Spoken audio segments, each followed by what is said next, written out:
আমার রান্না হচ্ছে আলু দিয়ে রুই মাছের পাতলা ঝোল। আমার মাছ ভাজা হয়ে গেল। আলুটা একটু লাল করে ভেজে নেব। আজকে একটু সম্বারটা পাল্টে দিলাম, মেথি দিলাম। মেথি দিলে সম্বারের গন্ধটা খুব ভালো হয়, ঝোলে একটা দারুণ সেন্ট আসে। তারপরে একটু টমেটো দিয়ে দিলাম।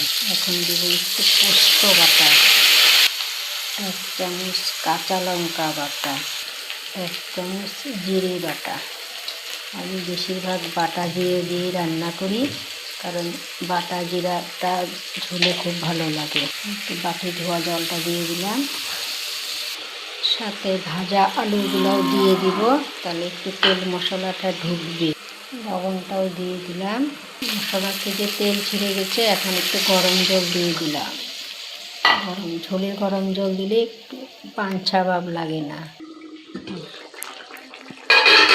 মাছের ঝোল হয়ে গেল। আমার রান্না হচ্ছে আলু দিয়ে রুই মাছের পাতলা ঝোল। আমার মাছ ভাজা হয়ে গেল। আলুটা একটু লাল করে ভেজে নেব। আজকে একটু সম্বারটা পাল্টে দিলাম, মেথি দিলাম। মেথি দিলে সম্বারের গন্ধটা খুব ভালো হয়, ঝোলে একটা দারুণ সেন্ট আসে। তারপরে একটু টমেটো দিয়ে দিলাম। এখন দেবো একটু পোস্ত বাটা, 1 চামচ কাঁচা লঙ্কা বাটা, 1 চামচ জিরে বাটা।